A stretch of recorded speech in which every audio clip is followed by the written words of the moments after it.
LHS computer training institute में आपका स्वागत है। आज हम ओ लेवल के वेब डिजाइनिंग कोर्स के पॉइंट ऑफ व्यू से सीएसएस के सबसे महत्वपूर्ण और परीक्षा में के दृष्टिकोण से बेहद जरूरी पॉइंट्स को वन बाय वन करके समझेंगे, जो काफ़ी इंपॉर्टेंट्स हैं। यदि आप ओ लेवल की तैयारी कर रहे हैं तो इस वीडियो को अंत तक जरूर देखें, क्योंकि इसमें सीएसएस के सभी महत्वपूर्ण टॉपिक्स को सरल तरीके से कवर किया गया है। तो चलिए वीडियो को स्टार्ट करते हैं। तो सबसे पहले बात करते हैं सीएसएस क्या है। सीएसएस क्या है? तो सीएसएस का फुल फॉर्म होता है कैस्केडिंग स्टाइल शीट, जिसका उपयोग एचटीएमएल वेब पेज को सुंदर और अट्रैक्टिव बनाने के लिए किया जाता है। और किसको? एचटीएमएल जो पेजेस होते हैं उनको क्या करते हैं, सुंदर मतलब और भी अट्रैक्टिव बनाने के लिए हम सीएसएस का उपयोग करते हैं। जैसे हम कभी भी एचटीएमएल में जब कोडिंग करते हैं तो वो जो लेटर्स लिख के आते हैं या आपने टेबल तैयार किया या कोई भी इमेज लगाया, इमेज के बॉर्डर्स वगैरह दुनिया भर के चीज और भी स्टाइलिश या अट्रैक्टिव बनाना हो तो हम सीएसएस का उपयोग करते हैं। अगला सीएसएस कहाँ लिखा जाता है। कहाँ लिखा मतलब कि टाइप ऑफ सीएसएस को हम यूज कैसे करते हैं, सीएसएस कितने प्रकार के होते हैं। तो सीएसएस को 3 जगहों पर लिखा जाता है। पहला सीएसएस का टाइप है इनलाइन सीएसएस, दूसरा है इंटरनल सीएसएस, देखिएगा तो इंटरनल सीएसएस, और तीसरा है एक्सटर्नल सीएसएस। तो यहाँ पे हम लोग सबसे पहले बात करते हैं ये इंटरनल सीएसएस और एक्सटर्नल सीएसएस भी, ये एक्सटर्नल सीएसएस। तो तीनों सीएसएस के टाइप हैं। और सबसे पहले बात करते हैं इंटरनल सीएसएस के क्वेश्चन पूछे जाते हैं। इंटरनल सीएसएस क्या होते हैं, इनको कैसे लिखा जाता है। तो इंटरनल सीएसएस जो है वो एचटीएमएल टैग के अंदर स्टाइल एट्रीब्यूट होते हैं, स्टाइल एट्रीब्यूट में लिखे जाते हैं। जैसे एग्जांपल में दिया गया है H1 स्टाइल कलर रेड कर दिया गया है और हेलो वर्ड को शो कराना है, हेलो वर्ड पे हमको कलर डालना है रेड। तो यहाँ पे ये देखिए क्या है कि ये एट्रीब्यूट के रूप में यूज हुआ है स्टाइल। तो इन लाइन के अंदर में हम मतलब एक ही लाइन के अंदर में स्टाइल को यूज करते हैं। तो इस प्रकार की जो सीएसएस है उसको बोलते हैं इनलाइन सीएसएस। और यहाँ से आउटपुट क्या निकल के आता है, तो आउटपुट निकल के आता है हेलो वर्ड जो रेड कलर का लिख के आएगा। तो हमने क्या किया, हेलो वर्ड पे स्टाइल डाला और वो एक ही लाइन में इसको टाइप किया गया, इसीलिए इसको इनलाइन सीएसएस कहते हैं। और इसमें आप देख भी सकते हैं, इसको डिफाइन भी कर सकते हैं। ये आप देखिएगा तो जो हेलो वर्ड आउटपुट के रूप में दिखाई दिया उसमें जो आपका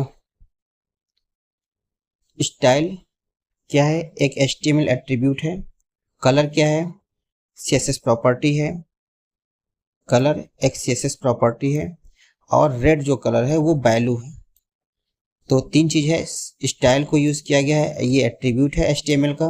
कलर क्या होते हैं, सीएसएस की प्रॉपर्टी है। और रेड क्या है, वो जो उसकी वैल्यू कि रेड कलर का आ गया। तो H1 टैग का टेस्ट रेड कलर का यहाँ पे ग्रीन में रखा गया, ये रेड रंग के में दिखाई देंगे। तो यह इनलाइन सीएसएस का उदाहरण है, क्योंकि सीएसएस सीधे एचटीएमएल टैग के स्टाइल एट्रीब्यूट के अंदर लिखे गए हैं। अब बात करते हैं इंटरनल सीएसएस क्या होते हैं। तो एचटीएमएल में जो अभी हम जो देखिएगा तो आपके सिलेबस में जो सीएसएस लिखा है तो मतलब सीएसएस इंटरनल सीएसएस पे ही आधारित है और ये सबसे इम्पोर्टेंट टॉपिक्स है। इसमें से कम आपके एग्जाम से देखा जाए तो लगभग 30 से 40% भी क्वेश्चंस यहीं से कवर किए जाते हैं। तो इंटरनल सीएसएस काफ़ी इंपॉर्टेंट है और इंटरनल सीएसएस को वन बाय वन बहुत अच्छे से समझेंगे, लेकिन बस यहाँ पे थोड़ा सा हम लोग इंट्रो समझ रहे हैं। तो इसमें इंटरनल सीएसएस के अंदर में सीएसएस कहाँ लिखा जाता है, तो जो इंटरनल सीएसएस यूज होता है वो हमेशा हेड टैग के अंदर लिखा जाता है, क्योंकि इंटरनल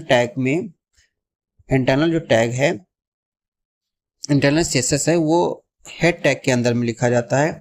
जैसे ये देखिए एक एग्जांपल दिया है हेड टैग, उसके अंदर में स्टाइल टैग से चालू होगा और स्टाइल टैग से बंद भी होगा, ठीक है। और वो कहाँ होगा, वो हेड के अंदर, हेड टैग के अंदर होगा। हेड टैग के अंदर में स्टाइल टैग होगा और स्टाइल टैग के अंदर में सीएसएस की डिक्लेरेशन मतलब प्रॉपर्टी पूरा लिखा जाता है। और उसका साथ में एक चीज ध्यान रखिएगा, ये कर्ली ब्रैकेट का उपयोग होता है और इसके पहले जो होता है वो सेलेक्टर होते हैं। ये आपका प्रॉपर्टीज है और ये इसकी वैल्यू है। इसको हम आगे आपको क्लियर करते हैं। खास एक्सटर्नल सीएसएस के बारे में समझ लेते हैं फिर क्लियर करते हैं।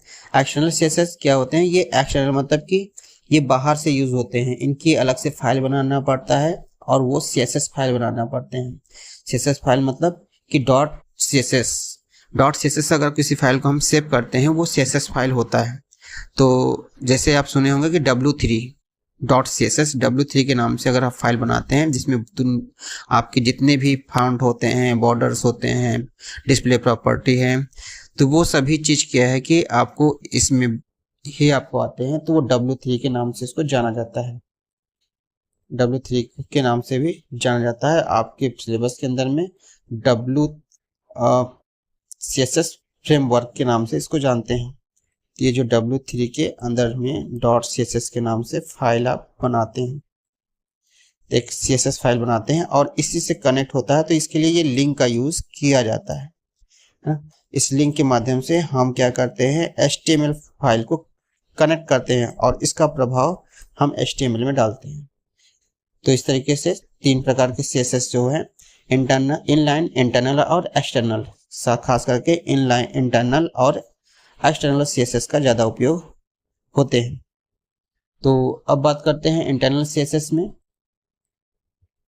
इंटरनल CSS के अंदर में आते हैं तो सबसे पहले लिखा है CSS टैग क्या होते हैं। तो CSS टैग लिखने के लिए HTML में कैसे लिखते हैं, तो ये देखिए एग्जांपल आपको दिया गया है।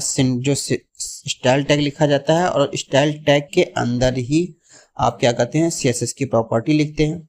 स्टाइल टैग के अंदर में CSS की प्रॉपर्टी लिखा जाता है, ठीक है। तो इस तरीके से अब जब भी हम लिखेंगे तो इसी प्रकार से लिखा जाता है। और स्टाइल टैग कहाँ होता है, वो हमेशा हेड के अंदर लिखे जाते हैं।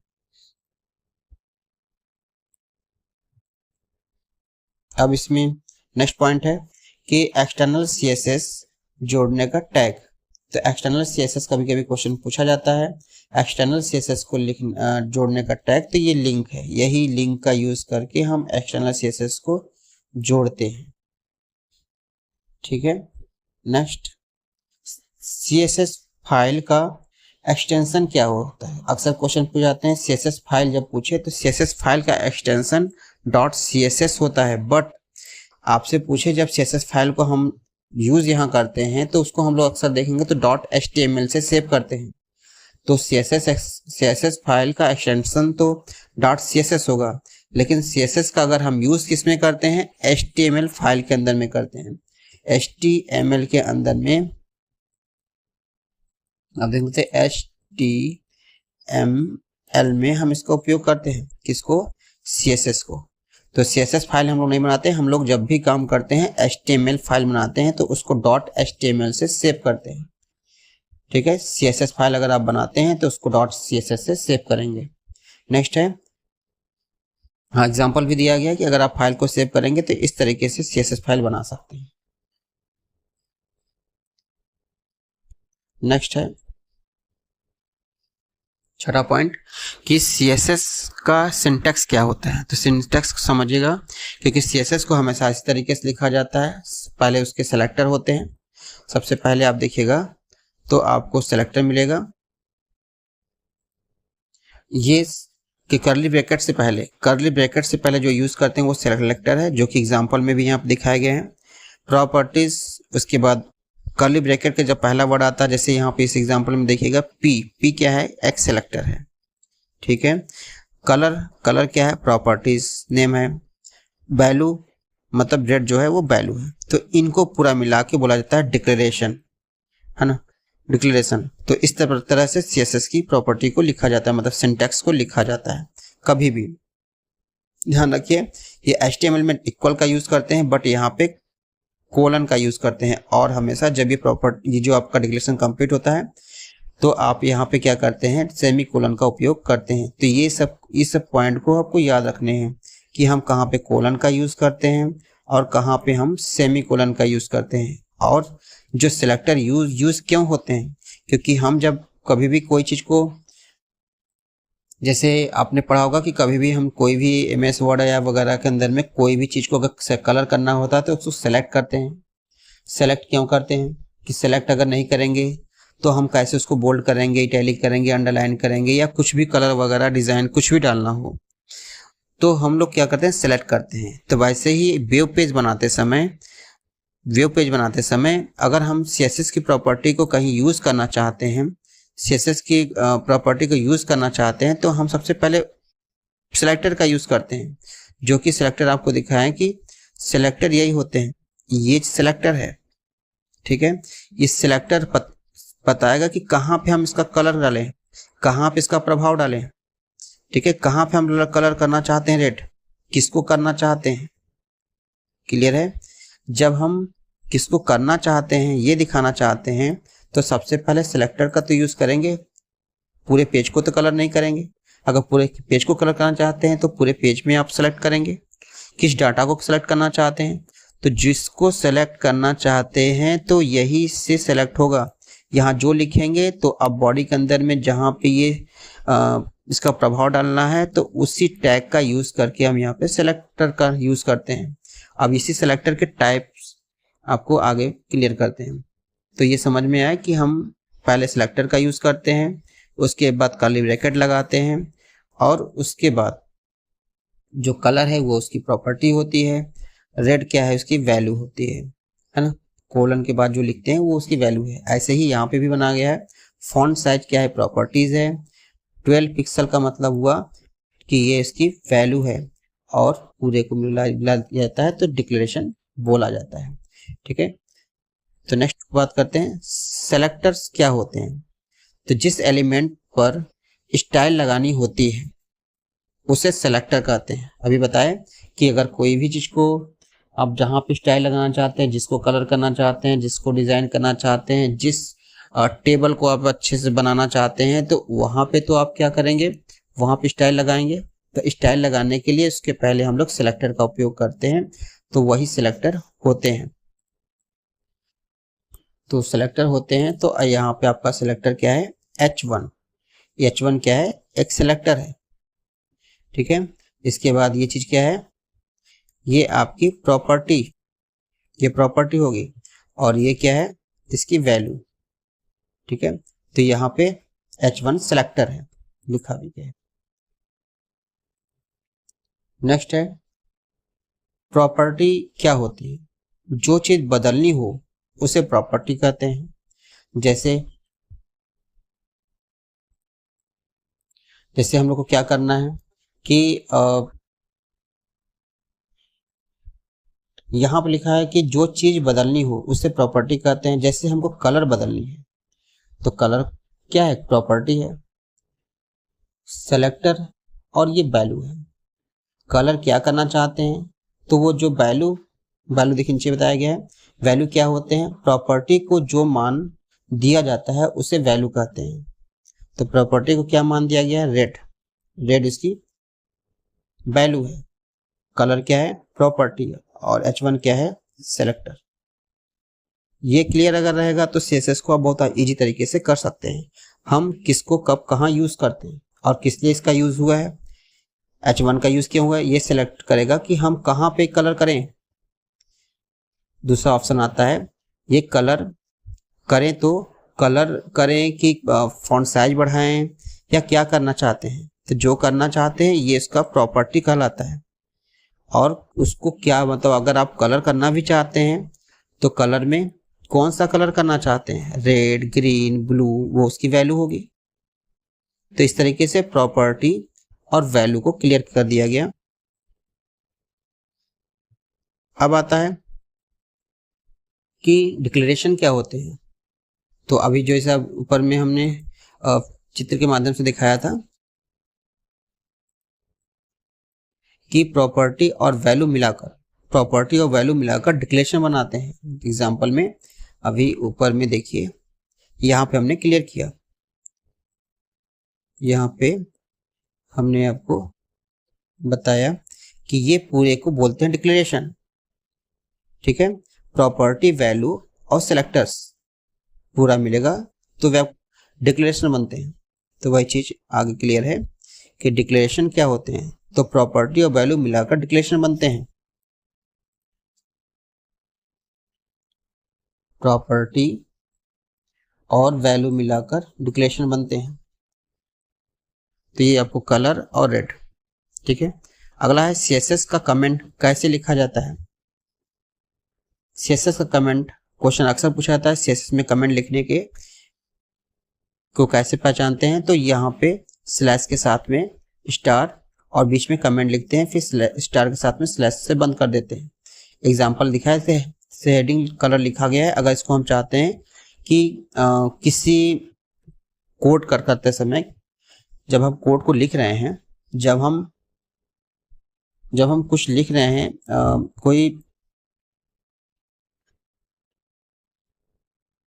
जब हम प्रोग्राम को लिखते रहते हैं तो वहां पे क्या करते हैं कि ये बताना चाहते हैं कि ये क्या चीज लिखा है, क्यों लिखा गया है। तो इसको किसी को समझाना हो तो अगर हम उसको क्या करते हैं कि अगर हम उसको कमेंट के रूप में लिख देते हैं, क्योंकि कमेंट का प्रभाव प्रोग्राम पे कभी नहीं पड़ता। ये कमेंट केवल वैसे ही लिखा जाता है कि क्या लिख दिया, इसका प्रभाव प्रोग्राम पे नहीं होता। कि हम इसके बारे में बताना चाहते थे कि ये H1 सेलेक्टर है, कलर्स क्या है, रेड देना चाहते हैं। तो हेडिंग कलर को देने के लिए हम ये कहानी लिखा गया है। तो इसी के लिए कि इसको कमेंट ऊपर लिखा जा सकता है किसी भी प्रोग्राम के अंदर। कमेंट का प्रभाव प्रोग्राम पे नहीं पड़ता, बस कमेंट लिखने का तरीका क्या है ये दिमाग में रखने हैं। अगला है क्लास सेलेक्टर। क्लास सेलेक्टर क्या होते हैं। क्लास सेलेक्टर तो ऐसे आपका 7 प्रकार के यहाँ दिखाए गए हैं, बट क्या है कि आपको क्लास सेलेक्टर के बारे में कुछ इंपॉर्टेंट क्लास के उस बारे में बता दे रहे हैं। ऐसे तो आपको इंपॉर्टेंट क्लास सेलेक्टर सब इंपॉर्टेंट आपको 7 प्रकार के सेलेक्टर्स मिलेंगे, लेकिन क्लास सेलेक्टर थोड़ा सा इंपॉर्टेंट है, तो जिसको हम डॉट से डिनोट करते हैं। कोई भी सेलेक्टर लगाने से पहले उसके पहले अगर डॉट लगा है तो समझिए क्लास सेलेक्टर है। और क्लास सेलेक्टर में लिखने का तरीका क्या है, इस तरीके से आप उसको क्लास सेलेक्टर को लिखा जाता है। क्लास सेलेक्टर को आप इस तरीके से लिख सकते हैं। एक डिक्लेरेशन यहाँ पे लिखा गया है, नोट के पहले ही डॉट लगा दिया गया है और कलर ब्लू करना चाहते हैं, तो हम नोट ये इसका क्लास बनाएंगे। ये जैसे यहाँ पे लिखे, तो इसका जब हम HTML में जब प्रोग्राम करेंगे, HTML में जब आप यहाँ से जब HTML का चीज़ लिखना स्टार्ट करते हैं तो उसमें क्लास बनाएंगे और क्लास में ये चीज़ को आपको दिखा देंगे। तो क्या होगा कि वो हेलो वर्ड पे जो हेलो लिखा हुआ है, हेलो में ये ब्लू कलर हो जाएगा। ठीक है, हेलो पे ब्लू कलर डालने के लिए हमने उसके पहले ये क्लास सेलेक्टर का यूज किया है। इसको देखते ही डॉट को आप कहेंगे कि क्लास सेलेक्टर है, और क्लास सेलेक्टर को अगर हमको HTML में इसका यूज करना है तो ऐसे लिखे क्लास और नोट लिखेंगे, तब हेलो पे क्या होगा, ये प्रभाव पड़ेगा ब्लू कलर। ठीक है, तो इस तरीके से इसको समझ सकते हैं। अगला पॉइंट है आईडी सेलेक्टर। आईडी सेलेक्टर भी आईडी का पहचान आईडी से होता है, क्योंकि आईडी का यूज इसलिए किया जाता है कि प्रत्येक आप चाहते हैं हर लाइन में या हर वर्ड पे अलग अलग प्रभाव पड़े, तो आईडी सेलेक्टर का यूज करते हैं। क्योंकि आईडी सेलेक्टर ऐसा सेलेक्टर होते हैं जो क्या है किसी एक विशेष के लिए और सभी के लिए अलग अलग आईडी होते हैं। तो आईडी का पहचान करने के लिए आप हैशटैग का यूज करते हैं, क्योंकि आईडी सेलेक्टर जो है वो हैशटैग से स्टार्ट होते हैं। हमेशा इसका पहचान इससे होती है। अक्सर क्वेश्चन पूछा जाता है कि ये कौन सा सेलेक्टर का सिंबल है, तो आप कहेंगे कि ID selector.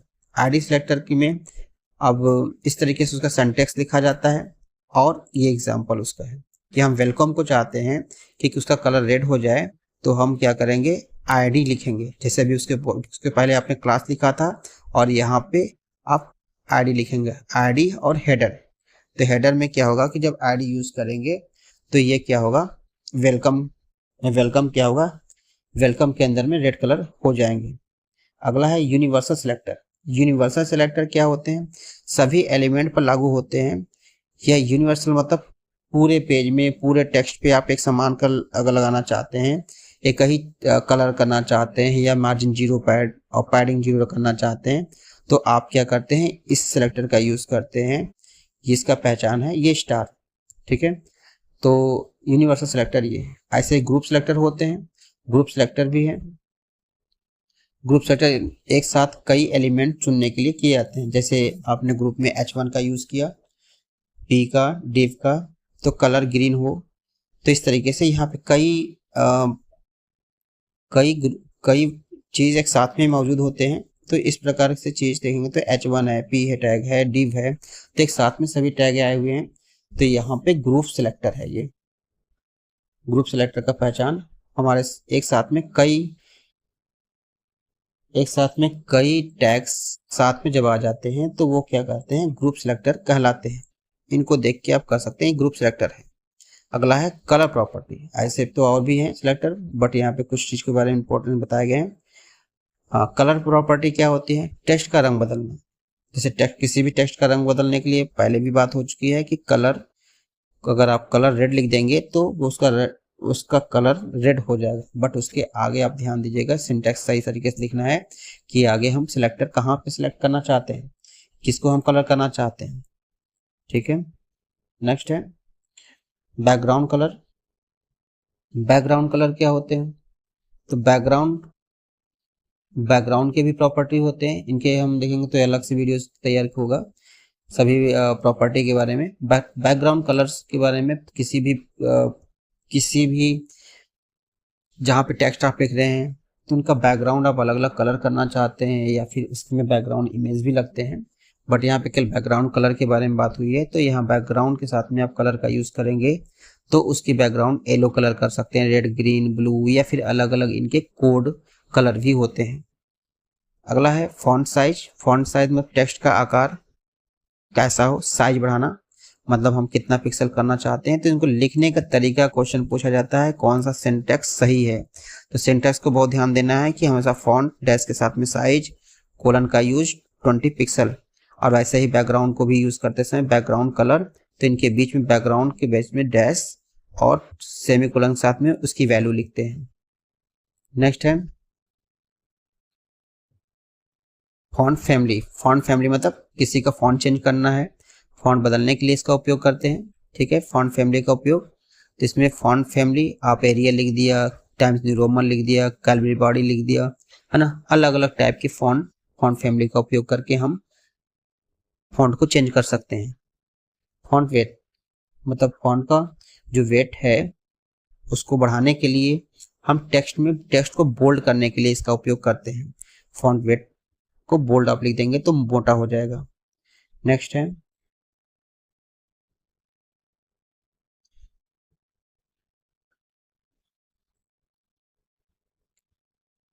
Text line. Text line centre का यूज करना, मतलब टेक्स्ट की पोजीशन सेट करता है। टेक्स्ट लाइन टेक्स्ट की पोजीशन सेट करता है। टेक्स्ट किधर रहेगा, जैसे आप वर्ड में यूज करते हैं वैसे ही आप वेब डिजाइनिंग के अंदर में टेक्स्ट अलाइन सेंटर करेंगे, बीच में चला जाएगा। लेफ्ट करेंगे तो लेफ्ट साइड, राइट या जस्टिफाई का उपयोग कर सकते हैं। तो एलाइजन टेक्स्ट का यूज करते हैं। नेक्स्ट है टेक्स्ट डेकोरेशन। डेकोरेशन मतलब अंडरलाइन का यूज। यदि अंडरलाइन लगाना चाहते हैं तो हम लोग टेक्स्ट डेकोरेशन का यूज करते हैं। सिंटैक्स दिया है टेक्स्ट डेकोरेशन अंडरलाइन का यूज कर लेंगे। बॉर्डर लगाना है तो बॉर्डर प्रॉपर्टी लिखते हैं। बॉर्डर 2 पिक्सल करना चाहते हैं, solid black colour, dash, dotted, है ना, डबल लाइन, तो ये सब के बॉर्डर का यूज करते हैं। फिर मार्जिन रखना चाहते हैं, मार्जिन के लिए हम लोग मार्जिन एलिमेंट का यूज करते हैं। एलिमेंट मार्जिन क्या होता है तो आपको बताया होगा बहुत अच्छे से कि यह क्या है, एलिमेंट से बाहर स्पेस के लिए इसका उपयोग करते हैं। जैसे मार्जिन डाला 10 पिक्सल, तो ये हमारा देखेंगे तो जो भी बॉर्डर बनेगा 10 पिक्सल छोड़ के, 10 पिक्सल, जैसे यहाँ पे आप देखिएगा तो ये 10 पिक्सल छोड़ रहा है तो ये मार्जिन है। अगर आप इस तरफ भी छोड़ रहे हैं तो 10, तो ये मार्जिन है। ये जगह मार्जिन कहलाता है। तो ये जो जगह है मार्जिन है। अब इसी को आप कितना रखना चाहते हैं, तो एलिमेंट के बाहर का जगह। पैडिंग क्या होती है, एलिमेंट के अंदर का जगह। एलिमेंट के अंदर, जैसे कोई एलिमेंट यहाँ लिखा हुआ है तो इनके ये जगह जो है ये पैडिंग है, ये पैडिंग, ये पैडिंग है। एलिमेंट से कितना दूर पे आप ये है, ये पैडिंग, ठीक है। और इसके बाहर जो होता है वो मार्जिन। आगे चलते हैं।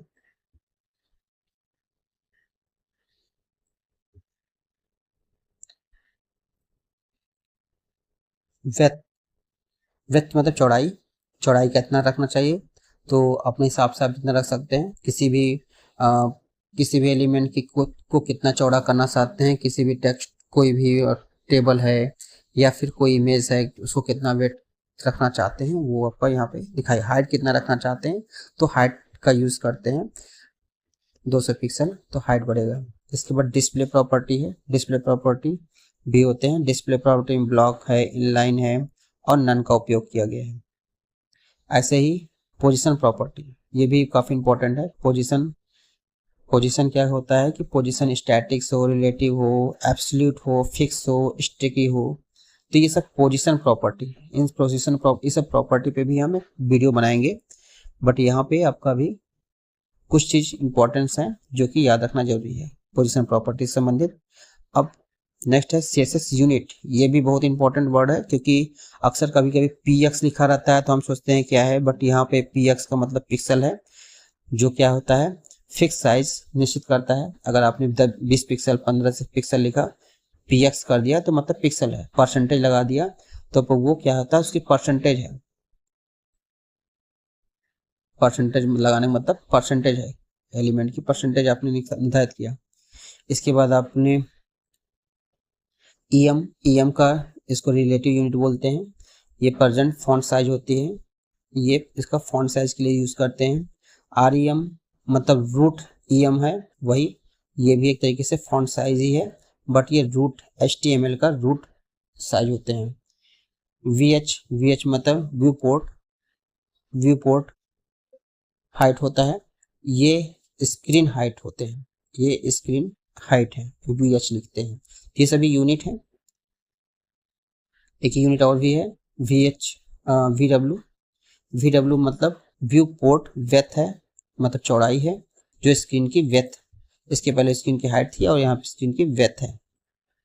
ये स्क्रीन की हाइट है ऊपर और ये नीचे स्क्रीन की वेथ है। अगला है सूडो क्लास क्या होते हैं, एलिमेंट की विशेष स्थिति पर स्टाइल लागू करती है। सूडो क्लास क्या करती है, एलिमेंट की विशेष स्थिति पर स्टाइल लागू करती है। तो सूडो को जैसे आप होवर, जो आप लिंक को कोई होवर लगा देते हैं, जैसे ही हम उस पे जाते हैं तो ये रेड कलर का हो जाएगा। मतलब माउस को जब ले जाते हैं तो रेड कलर का, जैसे इस तरीके से कभी आप पहुंचते हैं किसी स्क्रीन पे तो रेड ऐसा इस तरीके से हो जाए, तो वो समझिए आप होवर का यूज करें, उसको सूडो क्लास बोलते हैं। सूडो एलिमेंट क्या होते हैं, किसी भी भाग पर स्टाइल लगाते हैं। ये भी जो सूडो एलिमेंट होते हैं वो एलिमेंट के किसी भाग पर स्टाइल लगाते हैं, जैसे ये सिंटैक्स नीचे दिया गया है। तो इस तरीके से इसका भी उपयोग कर सकते हैं, है ना। Pseudo class, pseudo element. तो इन 10 पॉइंट को हर ओ लेवल क्लासेस में डिजाइन एग्जाम में सीधे या घुमा फिरा कर प्रश्न पूछे ही जाते हैं। तो सभी जो आपने अभी इसके पहले पूछे देखें, उन सभी में ऐसे क्वेश्चंस होते हैं। ये लगभग 32 जो क्वेश्चन दिए गए हैं, ये सीधे सीधे थे और कुछ घुमा के या कुछ ऑब्जेक्टिव अलग तरीके करके वो क्या करते हैं, वेब डिजाइनिंग के क्वेश्चन में डाल दिए जाते हैं। तो इस तरीके से ये क्वेश्चन काफ़ी इंपॉर्टेंट रहे हैं और इन क्वेश्चनों को आप जरूर दिमाग में रखिएगा, ठीक है। तो आज हमने CSS के सभी महत्वपूर्ण और एग्जाम ओरिएंटेड पॉइंट्स को आसान भाषाओं में समझा। मुझे उम्मीद है कि यह वीडियो आपको ओ लेवल एग्जाम और वेब डिजाइनिंग सीखने में काफ़ी मदद करेगा। यदि वीडियो पसंद आया हो तो इसे लाइक करें और दोस्तों के साथ शेयर भी करें, और हमें हमारे channel LHS computer training institute को सब्सक्राइब करना ना भूलें। साथ ही बेल आइकन को भी दबाएं ताकि आने वाले सभी महत्वपूर्ण वीडियो की जानकारी आपके पास सबसे पहले पहुंचे। अगर आपको कोई सवाल या सुझाव हो तो कमेंट में ज़रूर बताएं। मिलते हैं नेक्स्ट वीडियो में, तब तक के लिए धन्यवाद।